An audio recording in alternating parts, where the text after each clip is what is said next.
Last lecture के अंदर हम लोग बात कर रहे थे, सेंसिटिविटी और रिजोल्यूशन के ऊपर बात करी थी, तो मैंने सोचा इसके अंदर एक फॉर्मूला और इनपुट कर देता हूँ। तो जनरली याद रखो, रिजोल्यूशन जैसे तुम्हें किसी भी डिवाइस का रिजोल्यूशन निकालना है तो वहाँ पे क्या करना है, जो भी तुम्हें फुल स्केल दे रखा है, फॉर एग्जांपल ये हमारे पास स्केल है, तो जो फुल स्केल डिवीजन दे रखे हैं, ठीक है, मान के चलते हैं जो भी हमारा जैसे मान लो 50 एम्पेयर का है, ठीक है, 50 एम्पेयर, 50 एम्पेयर बहुत ज़्यादा हो गया, 50 माइक्रो एम्पेयर का मान लेते हैं, ठीक है। तो 50 माइक्रो एम्पेयर और टोटल जो भी डिवीजन है, टोटल नंबर ऑफ डिवीजन्स, तो ये अगर हम लोग क्या करेंगे, जो भी हमारा 50 एम्पेयर का है, अगर इसको डिवाइड कर देते हैं नंबर ऑफ डिवीजन से, तो ये हमारी जो वैल्यू निकल के आएगी, this one is your resolution. तो रिजोल्यूशन क्या बताएगा कि मिनिमम एक डिवीजन जो है वो कितना बड़ा है। तो जितना छोटा डिवीजन होगा उतना हाई रिजोल्यूशन होगा। समझ में आ रही बात है, उतना हाई रिजोल्यूशन होगा। तो अगर कोई कह रहा है कि ये एम मीटर का रिजोल्यूशन हाई है, इसका मतलब क्या है, छोटे से छोटे डिस्टेंस, मतलब उसके जो डिवीजन्स हैं वो बहुत छोटे हैं। सेंसिटिविटी क्या होती है, सेंसिटिविटी इन्वर्सली प्रोपोर्शनल होती है 1/FSD के। ये हमने देखा था, मान के चलते हैं 50 एम्पेयर है, तो आपको याद होगा मैंने बताया था 1/50 हो जाएगा। क्लियर हो रहा है यहाँ पे। तो ये डिफरेंस होता है सेंसिटिविटी और रिजोल्यूशन में। मैंने आपको बताया था अगर रिजोल्यूशन बहुत हाई है तो सेंसिटिविटी हाई होगी, लेकिन मैंने देखा इसके बारे में बहुत ज़्यादा हमेशा ऐसा नहीं होता है, कभी कभी अलग केस भी हो सकते हैं। तो जनरली ऐसा होगा और हमेशा ऐसा नहीं होगा। क्लियर हो गया यहाँ पे, ये चीज़ हमने लास्ट लेक्चर में बात करी थी। नाउ अगले क्वेश्चन की तरफ चलते हैं कि इनमें से कौन सा स्केल जो है वो वाइडेस्ट रेंज ऑफर करता है मेजरमेंट की थ्रू एन इंस्ट्रूमेंट। ठीक है, बहुत इंपॉर्टेंट क्वेश्चन है, तो इस बात को समझ लो। ये यहाँ पे 4 स्केल बेसिकली दे रखे हैं। जनरली क्या होता है, इस यहाँ पे अगर हम लोग बात करते हैं तो एक होता है लीनियर स्केल। लीनियर स्केल में क्या होता है कि लीनियर स्केल के अंदर जैसे 1 है, देन उसके बाद 2 आएगा, देन उसके बाद 3 आएगा, देन 4 आएगा। तो लीनियर स्केल के अंदर जो भी क्वांटिटी होती है वो डायरेक्टली प्रोपोर्शनल होती है सर्टेन क्वांटिटी के। समझ में आ रही है, तो मतलब लीनियरली ही वो आगे बढ़ती है। क्लियर हो रहा है यहाँ पे, इसमें किसी भी तरीके की दिक्कत नहीं होनी चाहिए। तो यूनिफॉर्म डिवीजन, नाम याद रखना, यूनिफॉर्म डिवीजन जो होते हैं, यूनिफॉर्म डिवीजन कि 1 है, देन 2 है, देन 3 है, तो डिवीजन क्या है, बड़े ही यूनिफॉर्म है, इक्वल है। और स्केल जो है वो क्वांटिटी जो भी मेजर्ड हो रही है, आई की जगह कुछ भी हो सकता है, वोल्टेज हो सकता है। तो यहाँ पे मैं जनरल स्टेटमेंट लिख देता हूँ कि क्वांटिटी क्वांटिटी बीइंग मेजर्ड, जो भी क्वांटिटी को हमें मीज़र करना है, जो भी तुम मीज़र करना चाहते हो जो उस क्वांटिटी की, वहाँ पे जो हमारा डिफ्लेक्शन है वो या स्केल है वो डायरेक्टली प्रोपोर्शनल होगा उस क्वांटिटी को जो हमें मीज़र करना है। ठीक है, एक खास बात जो लीनियर स्केल की होती है वो क्या करते हैं, ये फॉलो फॉलो यूनिफॉर्म लॉ को ये फॉलो करता है। ठीक है, क्लियर हो गया यहाँ पे। दूसरा होता है स्क्वायर लॉ स्केल। ठीक है, पहला ये हो गया लीनियर वाला, दूसरा होगा स्क्वायर लॉ स्केल। ठीक है, इसके अंदर क्या खास बात होती है, इसके अंदर जो भी हमारा स्केल होगा वो डायरेक्ट प्रोपोर्शनल होगा क्वांटिटी बीइंग मेजर्ड के स्क्वायर के। ठीक है, तो मान के चलते हैं हम अगर करंट मेजर कर रहे हैं तो करंट के स्क्वायर के ये प्रोपोर्शन होगा। तो क्वांटिटी बीइंग मेजर्ड करंट है और ये जो स्केल है ये उसके डायरेक्टली स्क्वायर के प्रोपोर्शन में। ठीक है, एक और खास बात, फॉलो स्क्वायर लॉ, जैसा कि नाम है तो फॉलो स्क्वायर लॉ को ये फॉलो करता है। क्लियर हो गया यहाँ पे, ये दो बात तुम्हें याद रखनी है। ठीक है, नाउ तीसरा बड़ा इंपॉर्टेंट स्केल आता है यहाँ पे, थर्ड आता है आपका लॉगरिथमिक स्केल, लॉगरिथमिक या लॉग स्केल। ठीक है, लॉग स्केल को हम लोग एक और नाम होता है इसका क्रैम्प्ड स्केल के नाम से भी जानते हैं। क्रैम्प्ड स्केल, ध्यान रखना, इसके ऊपर क्वेश्चन आ जाता है, वाइवा में पूछ लेता है। क्रैम्ड स्केल के नाम से भी इन्हें जाना जाता है। ठीक है, अब क्रैम्ड का मतलब क्या हुआ, तो डिविजन्स जो होते हैं वो कंप्रेस्ड होते हैं फॉर लार्जर वैल्यूज के लिए। जैसे कि अगर हम 1 से 10 तक रखेंगे तो डिवीजन प्रॉपर होंगे, लेकिन जैसे जैसे वैल्यूज बढ़ती जाएगी, यानी कि जैसे जैसे बड़ा स्केल लोग बड़ी वैल्यूज बढ़ेंगी, वैसे वैसे डिवीजन क्या होंगे, इस तरीके से क्रैम्प आउट हो जाएंगे। तो अगर हम बात करते हैं, मान के चलते हैं ये है 1 है, 10 है, तो 1 2 3 4, फिर 5 6 7 8 9, ऐसे करके, समझ रहे हो बात को।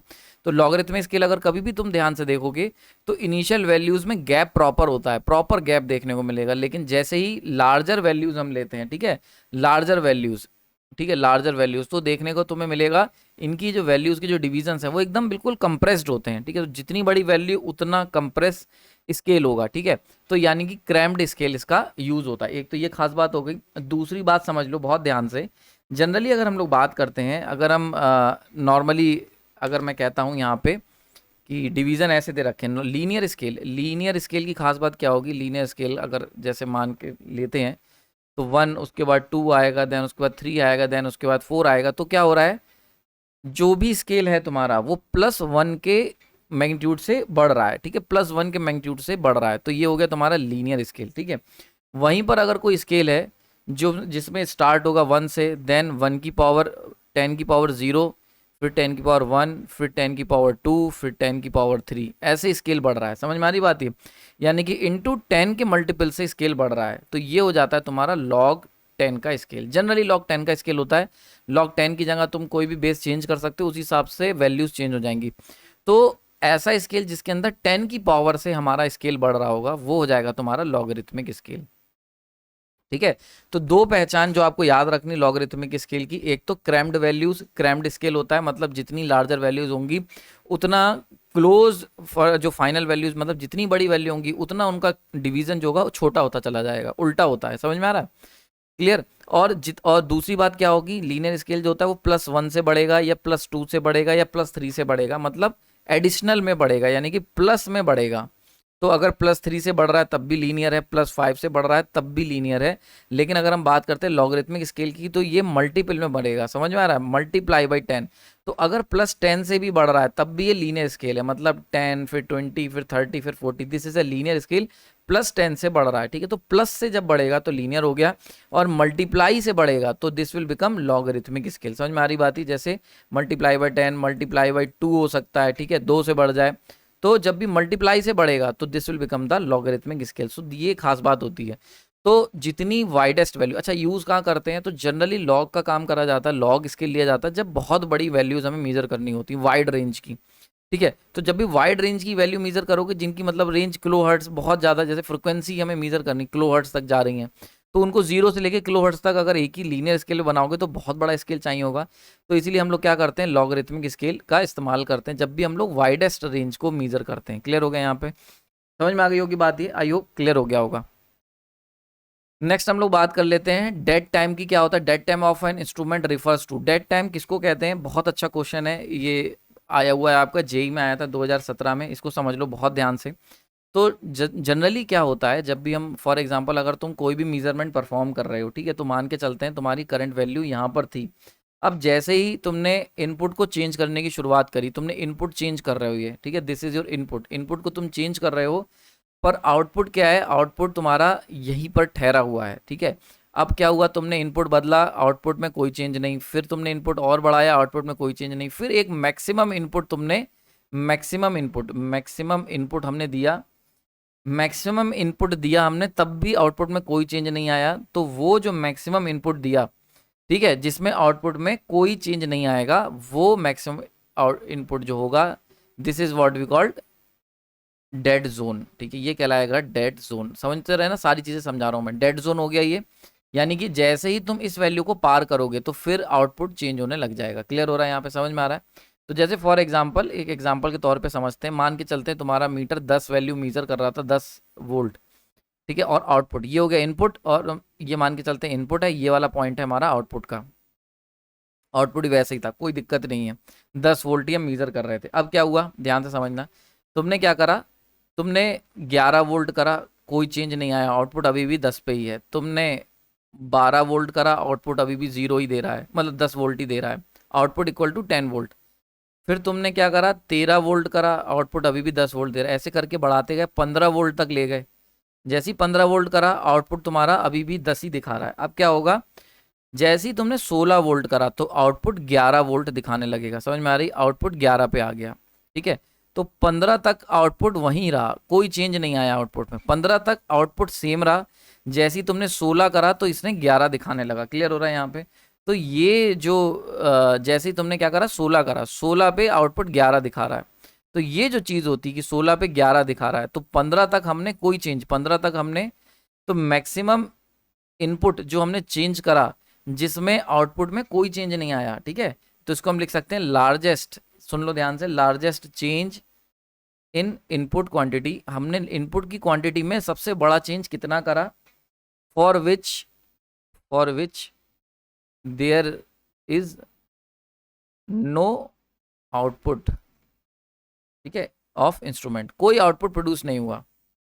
तो अगर हम इसको ध्यान से देखें, 10 से अगर स्टार्ट कर रहे हैं तो 5, यानी कि 5 वोल्ट जो होगा, this is your dead zone, इसको हम कहेंगे डेड जोन। मतलब 5 वोल्ट तक का चेंज, 10 से 15 ले गए ना, तो 5 वोल्ट तक का चेंज जो है जिसमें आउटपुट में कोई चेंज देखने को नहीं मिला, जो इनपुट में हमने चेंज करा पर आउटपुट ने चेंज नहीं दिखाया, this is what we called dead zone. ये इसको हम लोग कह देंगे डेड जोन। ठीक है, समझ में आ रही बात ये? ठीक है। और जैसे ही 16 पे गए तो 5 वोल्ट तक डेड जोन है, देन उसके बाद 16 से ये आउटपुट भी चेंज होने लग गया। ठीक है, क्लियर हो गया यहाँ पे? तो यही चीज़ यहाँ इस कर्व में दिखाई गई है कि हमने चेंज इतना चेंज करा इनपुट में, इतना मैक्सिमम इनपुट जो चेंज करा और आउटपुट में कोई चेंज नहीं आया, no change in the output या नो आउटपुट। ठीक है, तो ऐसे केस में this is what we called, इतना पोर्शन क्या कहलाएगा, वाई एक्सिस पे कहलाएगा डेड जोन।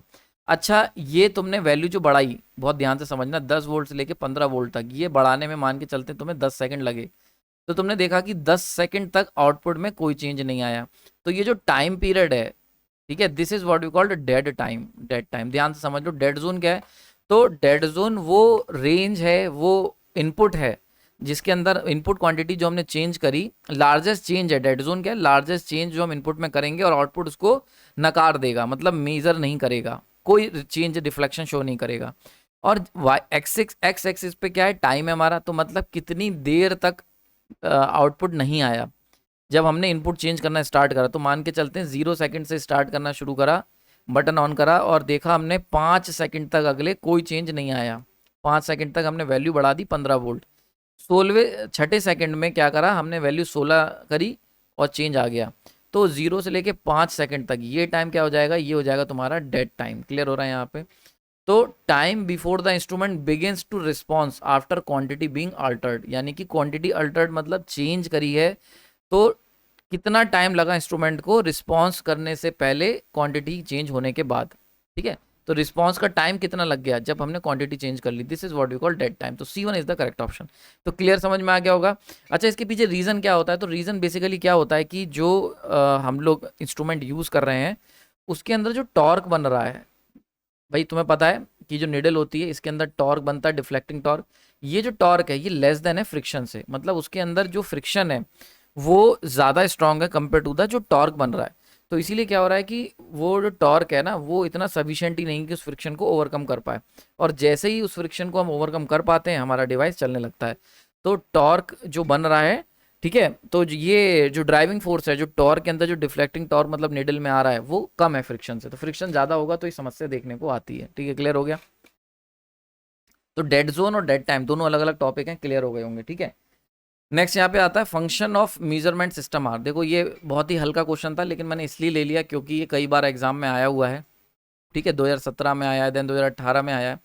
तो मेजरमेंट जो हम कर रहे होते हैं उनका क्या काम होता है? इंडिकेट, रिकॉर्ड, कंट्रोल, तो तीनों ही काम होते हैं। तो D1 is the correct option. चारों के चारों ऑप्शन, तीनों के तीनों ऑप्शन सही हैं। ठीक है, ओके, नेक्स्ट क्वेश्चन की बात कर लेते हैं। यहाँ पे 60 एम मीटर का 220 वोल्ट का एनर्जी मीटर है, 51 रिवॉल्यूशन लेता है 35 सेकंड में। On full load test calculate the percentage error if meter constant is 420 revolution per kilowatt hour. देखो ये क्वेश्चन समझ लो, इसको मैं दो क्वेश्चन, एक तो यही है, एक इसी टाइप का क्वेश्चन और करा दूंगा जिससे तुम्हारी इस क्वेश्चन में प्रैक्टिस अच्छी हो जाए। ठीक है, अब आपको क्या करना है, एक्चुअली हो क्या रहा है यहाँ पे, एनर्जी मीटर जो है वो रीडिंग लेगा। तो एनर्जी मीटर की जो रीडिंग होती है वो आएगी तुम्हारी V/I, ठीक है, इंटू T। ठीक है, ये तुम्हारी रीडिंग निकल के आ जाएगी। This is what we called the energy जो हमने मेजर करी। ठीक, अब ये तो हो गई theoretical reading, this is what we called theoretical reading. ठीक है, और एक होगी एक्चुअल, यानी कि जो रिवॉल्यूशन से निकलेगी, यानी कि जो पहले आते हैं ना एनर्जी मीटर में जो डिस्क घूमती है, तो मीटर के अंदर डिस्क भी घूम रही है, तो डिस्क के हिसाब से जो रिवॉल्यूशन के हिसाब से एनर्जी रीडिंग निकलेगी वो कितनी होगी? वो होगी नंबर ऑफ रिवॉल्यूशन जो हो रहे हैं डिवाइड बाई के कांस्टेंट, एंड जो एनर्जी मीटर का कांस्टेंट है। ठीक है, जैसे ये दे रखा है 420 रिवॉल्यूशन। तो अब करना क्या है, एरर बताना है।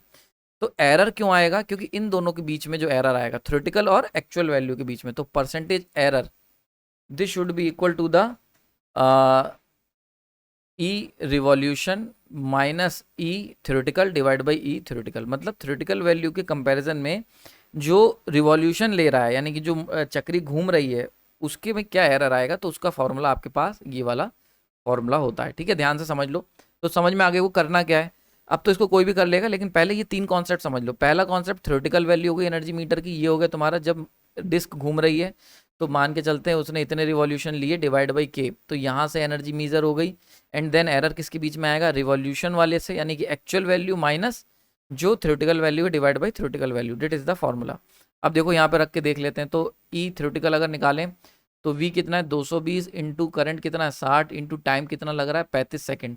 अब जनरली जो एनर्जी मीटर की यूनिट होती है वो किलो वाट आर होती है, पता है हम सबको, this is what we called 1 unit. तो आर में कन्वर्ट कर लेते हैं, डिवाइड बाई 3600, और किलो में कन्वर्ट करने के लिए डिवाइड बाई 10⁻3। ठीक है, समझ में आ रही बात है। अब इस पूरे को अगर सॉल्व करोगे तो ये मैं डायरेक्टली लिख दे रहा हूँ, ये सॉल्व होकर निकल के आता है 0.128 किलो वाट आर। ठीक है, ये वैल्यू निकल के आ गई थ्योरेटिकल। अच्छा, रिवॉल्यूशन की वैल्यू निकालने, तो रिवॉल्यूशन यानी कि जो एक्चुअल हमें डिस्क मीजर करके दे रही है वो इक्वल टू कितने चक्कर लगा रही है, चक्कर लगा रही है हमारे 51 रिवॉल्यूशन 51। तो 51 डिवाइड बाई के की वैल्यू कितनी दे रखी 420। ठीक है, ये आ गई। इसको अगर हम लोग सॉल्व करेंगे तो वैल्यू निकल के आ रही है 0.121 किलो वाट आर। ठीक है, क्लियर हो गया, ये समझ में आ गई। अब ये दोनों वैल्यू मिल गई, इनको पुट कर दो। तो परसेंटेज एरर अगर हम यहाँ पे लगाएं तो रिवॉल्यूशन वाली 0.121 माइनस 0.128 डिवाइड बाई 0.128। समझ में आ रही बात है। इस पूरे को अगर हम सॉल्व करेंगे तो एक बात तो बहुत ही साफ दिख रही है कि आंसर जो है वो निगेटिव में निकल के आएगा। ठीक है, क्यों? क्योंकि भाई देख सकते हो यहाँ पे ये स्मॉल क्वांटिटी है, ये लार्ज क्वांटिटी, तो आंसर एक तो निगेटिव में आएगा। ठीक है, अब यहाँ पे साइन हमने नहीं लिया है, हमने केवल मैग्नीट्यूड की बात करनी है। ठीक है, तो मैग्नीट्यूड की अगर बात करोगे साइन नेगेटिव आ गया। इस पूरे को मैटर को अगर सॉल्व करोगे तो आंसर निकल के आएगा, डायरेक्टली बता दे रहा हूँ 5.14 या 13 समथिंग निकल के आएगा। तो B1 is the correct option. ठीक है, क्लियर हो रहा है यहाँ पे, तो B1 is the correct option. इस इक्वेशन का आंसर जो होगा B हो जाएगा। क्लियर हुआ, बहुत ही सिंपल क्वेश्चन है। देखो क्या होता है ना, न्यूमेरिकल अगर आ रहे हैं तो हम लोग क्या होता है डर जाते हैं कि अरे यार न्यूमेरिकल टाइम ज़्यादा कंज्यूम होगा। ठीक है, तो थोड़ा सा देख लो अगर आपके पास टाइम है, क्योंकि ये वाला जो क्वेश्चन है इसमें समय लगेगा, पर अगर मान के चलते हैं आप पहले थ्योरेटिकल सारे क्वेश्चन निपटा लो। तरीका क्या होता है, सबसे पहले थ्योरेटिकल क्वेश्चन सारे निपटा लो जितने भी हैं, देन उसके बाद सेकंड राउंड में जब तुम करोगे, यानी कि जब लास्ट में आपको रहता है कि यार कितना आधा घंटा बचा हुआ है देख लेते हैं एक बार, तब न्यूमेरिकल वाले क्वेश्चन निपटाओ, क्योंकि ये थोड़ा सा टाइम ले लेगा इसको सॉल्व करने में। अगर कैलकुलेटर भी यूज़ करना पड़ेगा इसके अंदर, क्योंकि ये वैल्यू निकालनी पड़ेगी तुम्हें, तो थोड़ा सा टाइम टेकिंग प्रोसीजर है, लेकिन इसीलिए इसको थ्योरेटिकल क्वेश्चन करने के बाद अटेम्प्ट करना है। ठीक है, एक क्वेश्चन और इसी में टाइप का बता देता हूँ। मान एक क्वेश्चन और मैंने देखा था, LMRC में आया हुआ था, ये LMRC का क्वेश्चन है कि 230 वोल्ट, ठीक है, 50 एम्पेयर का एनर्जी मीटर है भाई साहब हमारे पास एनर्जी मीटर, वो 61 रिवॉल्यूशन घूम रहा है और 37 सेकंड्स के अंदर। ठीक है, और के की वैल्यू तुम्हें दे रखी है 520 रिवॉल्यूशन पर किलोवाट आवर। ठीक है, ये समझ में आ रही बात है। तो यहाँ पे पूछा है परसेंटेज एरर बताओ कितना आएगा निकल के। क्लियर हो रहा है यहाँ पे। तो ये वाला जो क्वेश्चन दे रखा है इसको मैं आपको होमवर्क में दे रहा हूँ, इसको करके बताना कितना निकल के आ रहा है, एंड आपके कमेंट्स जो होंगे उसके अंदर मैं इसका आंसर पुट कर दूंगा। ठीक है, क्वेश्चन समझ में आ गया। 230 वोल्ट 50 एम्पेयर का एनर्जी मीटर है, 61 रिवॉल्यूशन 37 सेकंड, के की वैल्यू दे रखी है। अब तुम्हें बताना है परसेंटेज एरर कितना होगा। ठीक है, और जो भी तुम्हारी वैल्यू आएगी तुम कमेंट सेक्शन में डालना, मैं उसके अंदर वहाँ पे आंसर को आपको आंसर पुट करके बता दूंगा कितना आ रहा है। ठीक, ये आपका होमवर्क हो गया। नेक्स्ट क्वेश्चन की बात करते हैं यहाँ पे। ओके, एक पीएमसी टाइप वोल्ट मीटर है जिसका फुल स्केल रीडिंग जो है वो हमारी दे रखी है 250 वोल्ट। ठीक है, पीएमसी टाइप वोल्ट मीटर है जिसकी रीडिंग दे रखी फुल स्केल की रीडिंग है 250 वोल्ट। इंटरनल रेजिस्टेंस दे रखा है R internal equal to 400 kilo ohm. ठीक, कोई दिक्कत नहीं है।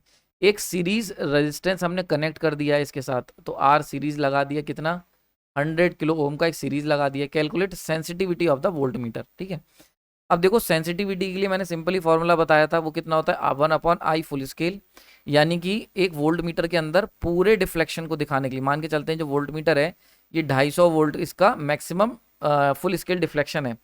तो इस वोल्ट मीटर को 250 वोल्ट दिखाने के लिए कितने एम्पेयर की करंट की जरूरत पड़ेगी। तो IFS से क्या है यहाँ पे मैंने बताया था कि current require for full scale deflection, यानी कि 250 वोल्ट के डिफ्लेक्शन को शो करने के लिए कितना एम्पेयर की करंट की जरूरत पड़ेगी। ठीक है, this should be your IFS। ठीक है, इसका एक और, अब देखो यहाँ पे IFS की तो कोई जानकारी दी नहीं है, तो इसका और फॉर्मूला होता है R internal plus R external divide by VFS, ये भी फॉर्मूला होता है। तो ये जानकारी दे रखी है, वैल्यू पुट कर दो, तो इन दोनों को मिला दोगे तो आ जाएगा 500 किलो ओम डिवाइड बाई 250। ठीक है, 2 और यहाँ पे दे रखा है किलोहर्ट्ज में, तो 2000 ओम पर वोल्ट। तो B1 is the correct option. ठीक है, समझ में आ गई होगी, सिंपल सा क्वेश्चन था। जो आपको मैंने लास्ट में फॉर्मूला कल बताया था उसी का एक क्वेश्चन यहाँ पे मैंने करके दिखा दिया। क्लियर हो गया यहाँ पे। नेक्स्ट हम लोग बात कर लेते हैं, इनमें से कौन सा मेन कॉज होता है जिसकी वजह से मैग्नेटिक डिले आता है पीएमएमसी में। देखो पीएमएमसी के अंदर जो मैग्नेटिक डिले कॉन्सेप्ट में दे रखा है मैग्नेटिक डिले, तो ये डिले क्यों आएगा भाई साहब, क्योंकि पीएमएमसी परमानेंट मैग्नेट, पीएम क्या है, परमानेंट मैग्नेट। अब क्योंकि भाई साहब आप परमानेंट मैग्नेट का इस्तेमाल कर रहे हैं, तो परमानेंट मैग्नेट के अंदर एजिंग इफेक्ट होता है, मतलब एज के साथ जैसे जैसे समय बीतेगा मैग्नेट वीक होती चली जाएगी, तो इसी की वजह से डिले आता है। तो ageing of the magnet, this is one of the major disadvantage, जिसकी वजह से हम लोग परमानेंट मैग्नेट की जगह इलेक्ट्रोमैग्नेट की तरफ स्विच कर गए। ठीक है, क्लियर हो गया यहाँ पे। So that is the main reason.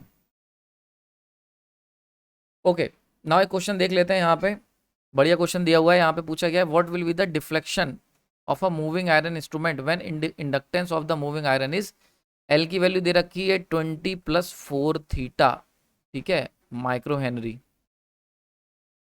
ठीक, समझ में आ रही होगी बात ये। तो 20+4 थीटा माइक्रो हेनरी तुम्हें ये दे रखा है। नेक्स्ट क्या दे रखा है,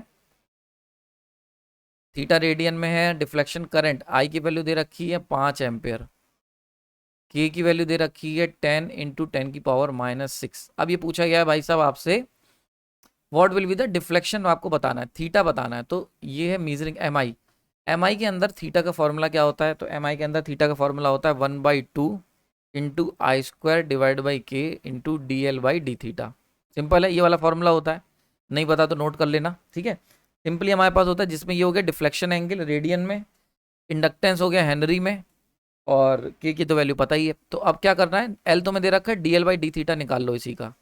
तो DL/d थीटा इक्वल टू कितना हो जाएगा, 20, तो ये गायब हो जाएगा जब डिफ्रेंशिएशन करेंगे, ये आ जाएगा 4 माइक्रो हेनरी। ठीक है, तो इसकी वैल्यू हो गई 4 माइक्रो हेनरी। तो लगा लो 1/2 × I² कितना है, 5 का whole square into 4 micro henry, तो 4 × 10⁻⁻6 डिवाइड बाई के की वैल्यू कितनी दे रखी है भाई साहब, 10 × 10⁻⁻6। तो ये और ये कैंसिल हो गया यहाँ पे। ठीक है, क्लियर हो गया यहाँ पे। अब देख लो 2 2 जा, तो 25 × 2 डिवाइड बाई 10, ठीक, यानी कि आ गया 5 radian is the correct answer. तो A1 is the correct option. समझ में आ गई बात। ये बहुत ही सिंपल क्वेश्चन था, बस घबराना नहीं है। ये क्वेश्चन जो आएगा ये आप इजीली अटेम्प्ट कर सकते हो। देखो अभी मैंने पीछे तुम्हें एक न्यूमेरिकल बताया था, देखो जिस भी न्यूमेरिकल में कैलकुलेटर का इस्तेमाल करना पड़े वो वाला न्यूमेरिकल हमेशा थ्योरेटिकल क्वेश्चन करने के बाद अटेम्प्ट करना।